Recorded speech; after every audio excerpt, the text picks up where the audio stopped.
Study IQ IAS, अब तैयारी हुई affordable.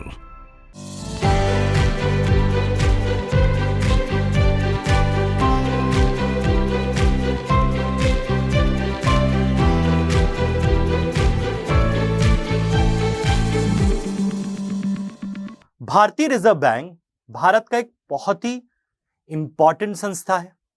It is an institute of national importance.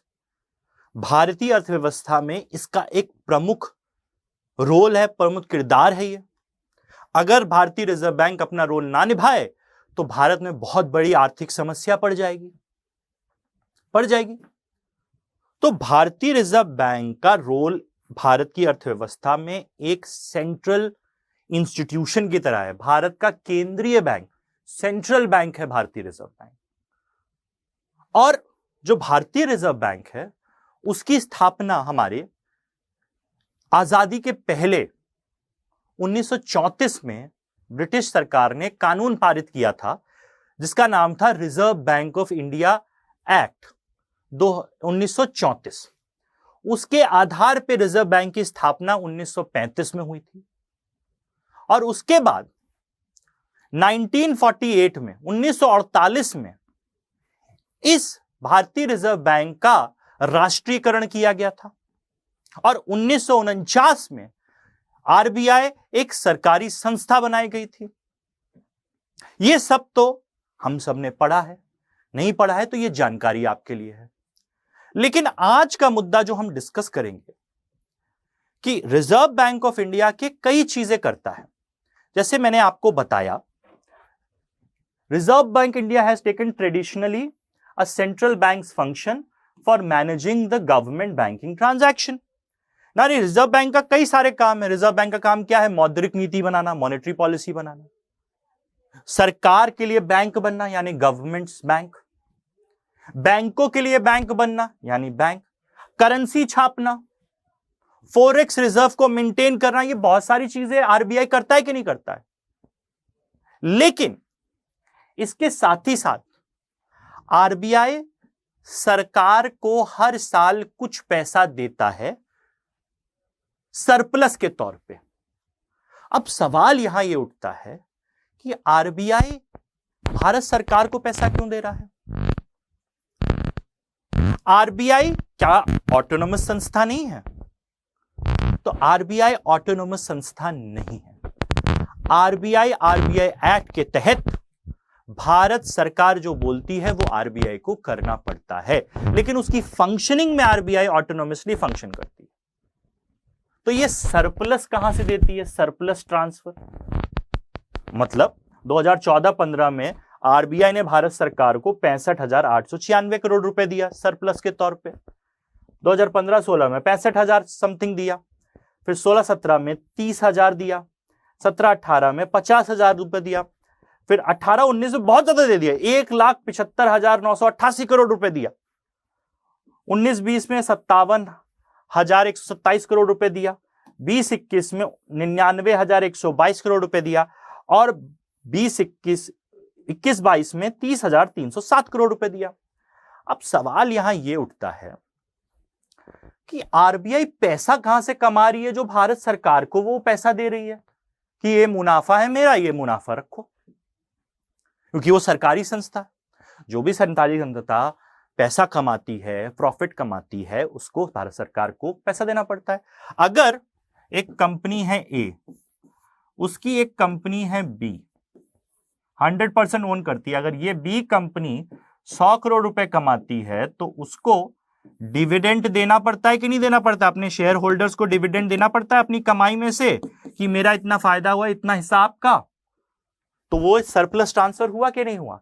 तो 2021-22 में रिजर्व बैंक ऑफ इंडिया ने 30,307 करोड़ रुपए सरप्लस के तौर पे भारत सरकार को दिए।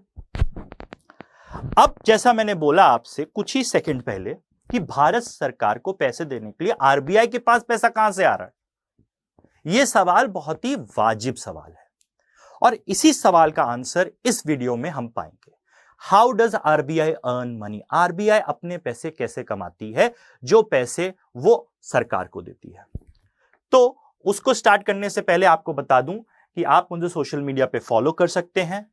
ट्विटर, इंस्टाग्राम और टेलीग्राम पे आप फॉलो कर सकते हैं। सेशन की पीडीएफ आपको इस टेलीग्राम ग्रुप पे मिल जाएगी। इंस्टाग्राम पे जुड़िए, आपके जो भी सवाल हैं वो मेरे तक पहुंचाइए। इसके अलावा एक और इंपॉर्टेंट अनाउंसमेंट है कि स्टडी आईक्यू का यूपीएससी प्रीलिम्स का मेंस फाउंडेशन बैच जो है वो लॉन्च हो चुका है।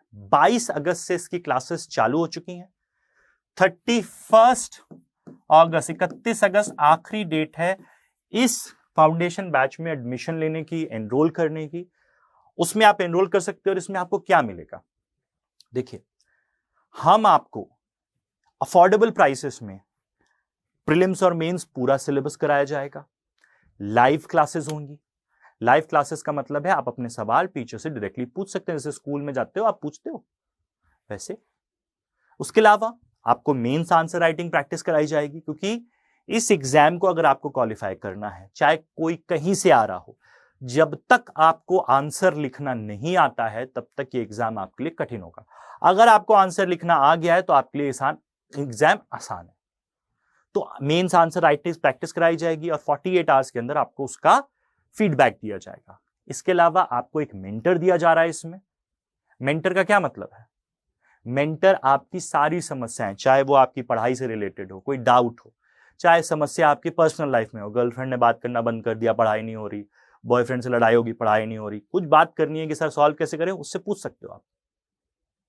इसके अलावा आपको प्रीलिम्स टेस्ट सीरीज दी जाएगी, डेली करंट अफेयर्स कराया जाएगा। ऐसी कई चीजें हैं जो आपको इसके अंदर कराई जाएगी। तो इस बैच में आप एनरोल कर सकते हो। और एक चीज और ध्यान रखिए, ये एग्जाम कोई भी लिख सकता है। जब यूपीएससी खुद बोल रही है, कोई रिस्ट्रिक्शन नहीं लगा रही है, अगर आप ग्रेजुएट हो, कहीं से भी ग्रेजुएट हो, बस आप ग्रेजुएट होने चाहिए। यूपीएससी तो नहीं कह रहा कि आप फर्स्ट डिवीजन हो, गोल्ड मेडलिस्ट हो तभी एग्जाम लिखो। जब यूपीएससी आपको बोल रहा है कि कोई भी इंसान किसी भी पृष्ठभूमि से आ रहा है, चाहे रूरल हो, अर्बन हो, सेमी अर्बन हो, चाहे बहुत ही समृद्ध परिवार से आ रहा हो, चाहे गरीब परिवार से आ रहा हो, सब एग्जाम लिख सकते हैं। ये इस एग्जाम को लिखने के लिए सिर्फ आपको डेडिकेशन और हार्डवर्क की जरूरत है। अगर वो आप में है तो आप इस एग्जाम को लिखिए, पढ़िए। और इसमें आपकी मदद कौन करेगा? हम कर रहे हैं स्टडी आईक्यू की तरफ से। आपको फाउंडेशन बैच पढ़ा के आपके आईएएस बनने के सपने को पूरा करने का पूरा प्रयास हम आपके साथ करेंगे। तो आपको ये बैच इस समय 18,999 का मिल सकता है। वैसे 24,499 है अगर आप वेबसाइट पे जाएंगे, लेकिन अगर आप ये कोड लगाएंगे KP लाइव तो आपको ये 18,999 का मिल जाएगा। तो देर मत करिए, ये अपने संकोच को बिल्कुल हटा दीजिए कि यार ये एग्जाम तो दुनिया का सबसे कठिन एग्जाम है, मैं ये एग्जाम कैसे लिखूं। ये सब छोड़िए। अगर आप बनना चाहते हैं, एनरोल करिए। क्या जरूरत है वो बता दिया आपको मैंने। हार्डवर्क करना है आपको और डेडिकेटेड रहना है। ये नहीं कि कर लिया उसके बाद बैठे हैं, अरे छोड़ो ना कल पढ़ लेंगे, ये एटीट्यूड नहीं चलेगा। Hard work is the key. मेहनत करिए, मेहनत से सब कुछ मुमकिन होता है। ये क्या चीज है, ठीक है।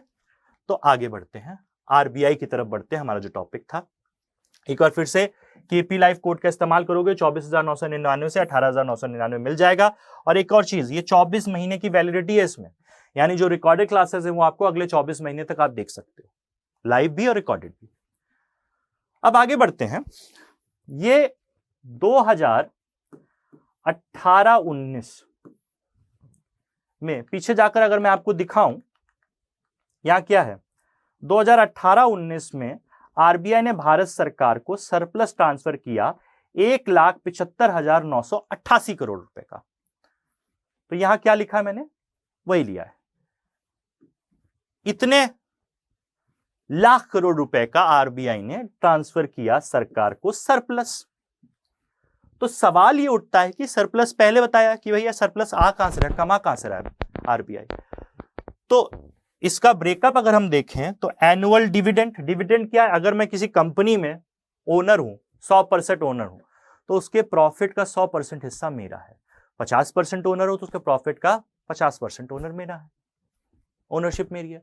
तो भारत सरकार तो आरबीआई में ओनर है, तो 1,23,000 रुपए का, वो 1,76,000 करोड़ में 1,23,000 रुपए उनको डिविडेंड के माध्यम से मिला, और एक्सेस कैपिटल यानी अत्यधिक पूंजी जो आरबीआई के पास थी उसका 52,637 करोड़ रुपए मिला एक्सेस कैपिटल, तो 1,76,000 करोड़ रुपए मिला। अब सवाल उठता है ये है क्या सरप्लस ट्रांसफर?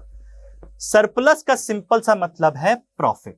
आरबीआई का जो साल प्रॉफिट हुआ उसमें से पैसा, जो 1,23,000 करोड़ यहां आपको बताया मैंने, उसमें से जो पैसा है वो प्रॉफिट के तौर पे जो भी शेयर होल्डर है, भारत सरकार शेयर होल्डर है आरबीआई की, तो उसको मिलेगा।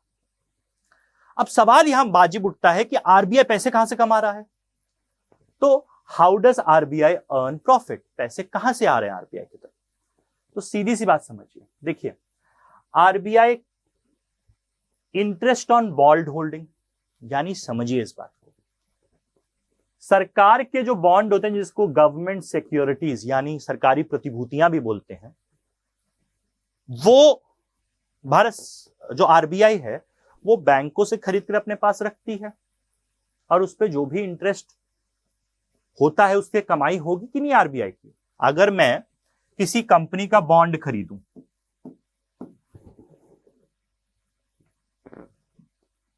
अगर मैं किसी कंपनी का बॉन्ड खरीदूं और बॉन्ड मेरे पास है और उस बॉन्ड पे 7% इंटरेस्ट मिलता है हर साल, तो हर साल अगर मैंने 100 करोड़ का बॉन्ड खरीद रखा है तो हर साल मुझे उस 7% इंटरेस्ट उस पर कमाई होगी कि नहीं होगी? इसी तरह अगर रिजर्व बैंक ने गवर्नमेंट सिक्योरिटीज बैंकों से खरीद रखी हैं, सरकारी प्रतिभूतियां, तो उनको उससे फायदा होगा कि नहीं होगा? तो पहली तो कमाई वहां से होती है, पहली कमाई कहां से होती है? वहां से होती है। दूसरी कमाई कहां से होती है? दूसरी कमाई होती है gold. Reserve bank of India, भारतीय रिजर्व बैंक, सोना भी तो खरीदता है। अगर उस सोने की कीमत मार्केट में बढ़ती है, रिजर्व बैंक ऑफ इंडिया ने मान लो जब सोने की कीमत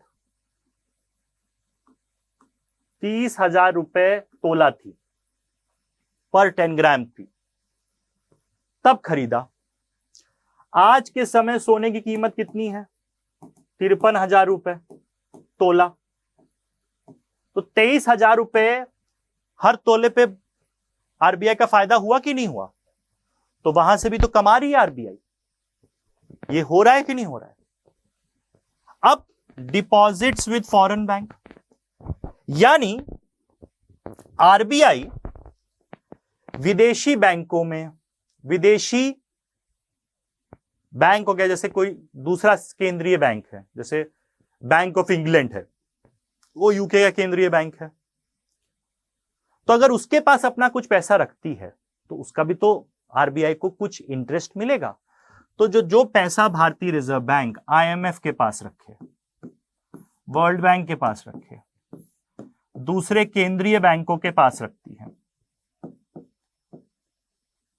दूसरे केंद्रीय बैंकों के पास, सेंट्रल बैंक पर, वहां से भी तो उसको इंटरेस्ट पे कमाई होगी। ऐसे बेफिजूल में तो पैसा दे नहीं देगी, कुछ मिल रहा होगा तभी तो पैसा दिया है, तो वहां से भी पैसा कमाई हो रहा है। तो ये and earnings from buying and selling bond. जब हम रिजर्व बैंक की बात करते हैं तो उसमें एक बहुत अहम चीज होती है,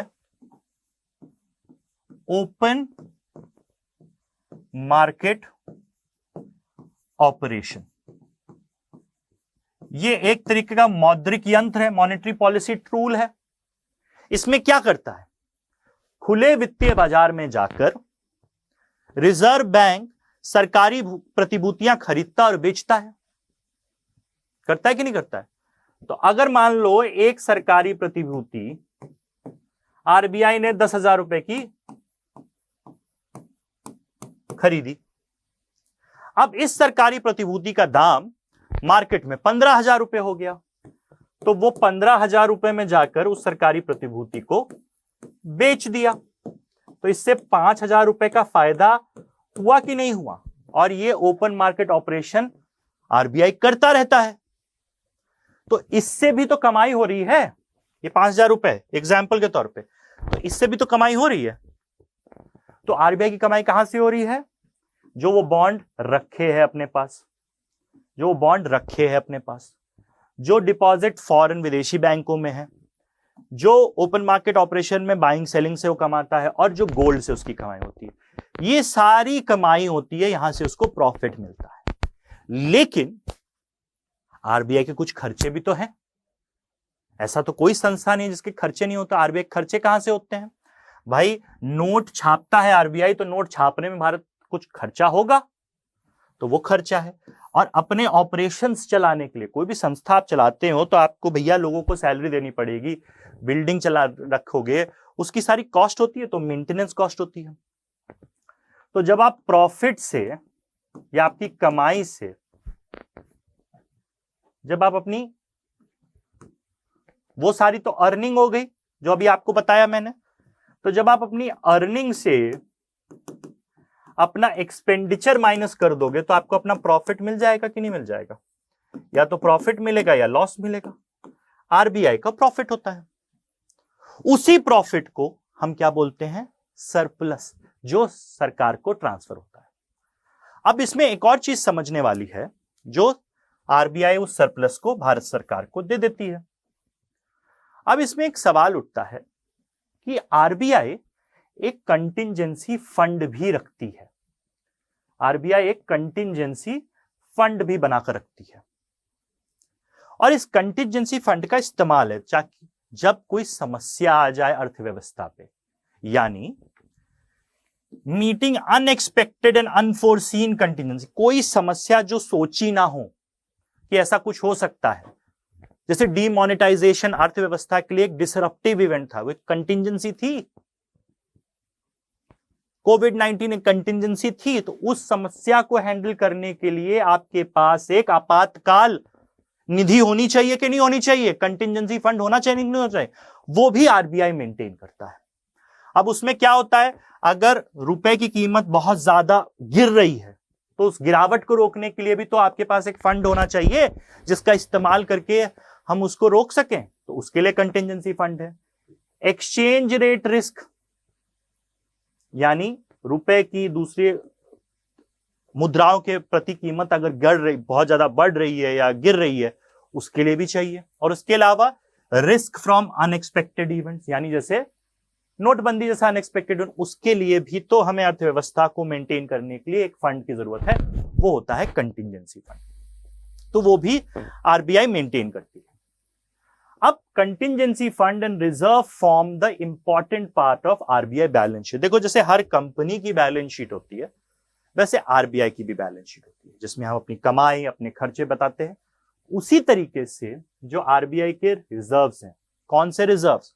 फॉरेन एक्सचेंज करेंसी रिजर्व्स, ठीक है, गोल्ड, ये सारी चीजें रिजर्व्स में आता है, और कंटिंजेंसी फंड जो अभी बता दिया आपको। अब भारत सरकार ने कुछ साल पहले बोला कि आरबीआई के पास एक्सेस कैपिटल है, यानी आरबीआई के पास जरूरत से ज्यादा पूंजी है जो उसको नहीं रखनी चाहिए, सरकार को दे देनी चाहिए। तो ये एक्सेस पूंजी जो आपको मैंने बताया था, अगर हम वापस जाएं अपनी प्रेजेंटेशन में, तो आपको ये दिखाया था मैंने एक्सेस कैपिटल जो ट्रांसफर की गई 2018-19 में 52,637 करोड़ रुपए। यही भारत सरकार बोल रही थी कि आरबीआई के पास एक्सेस कैपिटल है जो उसको नहीं रखनी चाहिए। तो जब शक्तिकांत दास आरबीआई के नए गवर्नर बने, तो उन्होंने एक कमिटी का गठन किया, जिस कमिटी की अध्यक्षता करी बिमल जलान ने। बिमल जलान पूर्व आरबीआई गवर्नर रह चुके हैं, कि ये जो इशू है एक्सेस कैपिटल का, इस पे अपनी राय दीजिए। तो बिमल जलान पैनल ने recommended new level of RBI reserves, की ज्यादा पैसा आरबीआई को नहीं रखना चाहिए। तो बिमल जलान कमिटी रिपोर्ट ने कहा, RBI at all time shall maintain a minimum contingency risk buffer of 5.5%, यानी जो कुल आरबीआई का पैसा है उसमें सिर्फ 5.5% कंटिंजेंसी फंड होना चाहिए, उससे ज्यादा नहीं होना चाहिए। अगर उससे ज्यादा है तो वो एक्सेस कैपिटल है, वो सरकार को वापस दे देनी चाहिए। तो ये एक्सेस कैपिटल 5.5% से ज्यादा की थी, जो सरकार को 18-19 में वापस करी गई।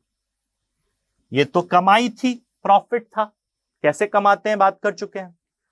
अब आ जाते हैं एक्सेस प्रोविजंस, ये जो 52,637 करोड़।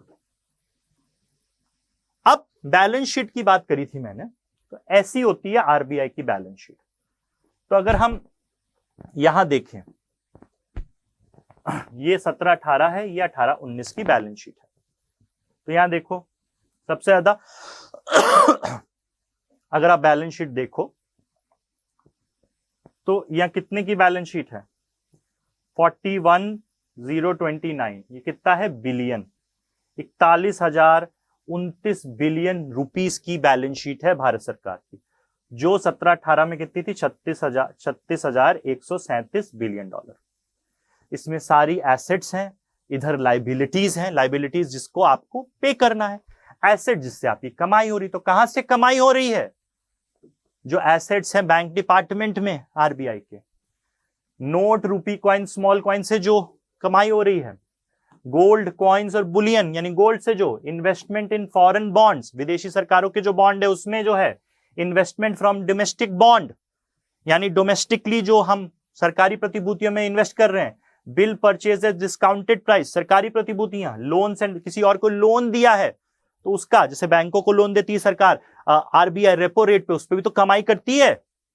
इन्वेस्टमेंट इन सब्सिडरी, जो सब्सिडरी है आरबीआई की, उसकी जो कमाई है उसका पैसा आरबीआई को मिलता है। अदर एसेट, एसेट इंटर, ये सारी चीजों से क्या है, कमाई होती है, ये लाइबिलिटी है। अब इसमें से इसको माइनस कर देंगे हम तो कितना आ जाएगा, हमारा आ जाएगा प्रॉफिट। तो ऐसे बैलेंस शीट होती है। तो कमाई इन सारी चीजों से हो रही है, खर्चा इन सारी चीजों पे है। आमतौर से कमाई किससे होती है वो आपको पहले बता चुका हूं मैं, वैसे इन सारी चीजों से कमाई होती है। और इसको माइनस करेंगे तो प्रॉफिट, जिसको हम सरप्लस बोलते हैं, जो सरकार को दिया जाता है। तो ये था कि आरबीआई कमाई कैसे करती है। मेरी आशा है आप सबको समझ में आया होगा। अब इस सेशन को एंड करने से पहले एक बार फिर से आपको बोल दूं, यूपीएससी आईएएस प्रीलिम्स का मेंस फाउंडेशन बैच हमारा स्टडी आईक्यू को लॉन्च हो चुका है। 24,499 में इसमें आप एडमिशन एनरोल कर सकते हैं। आप इसमें 18,999 में एनरोल कर सकते हैं। आपको केपी लाइव का इस्तेमाल करना है कोड का, तो 24,499 से 18,999 में ये कोर्स में आप एनरोल कर सकते हैं। इसमें आप पार्ट हो सकते हैं।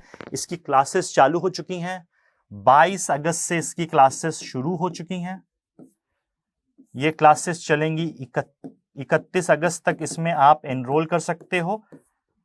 लाइव क्लासेस बता चुका हूं, 22 से चालू हो चुकी, पॉलिटी से 24 महीने की वैलिडिटी है, यानी 24 महीने तक इसमें जो भी क्लास होगी उसमें आप देख सकते हो, बार बार देख सकते हो, कोई रिस्ट्रिक्शन नहीं होगा आपको। तो ये करिए, आप केपी लाइव का कोड इस्तेमाल करिए और एडमिशन लीजिए, एनरोल करिए।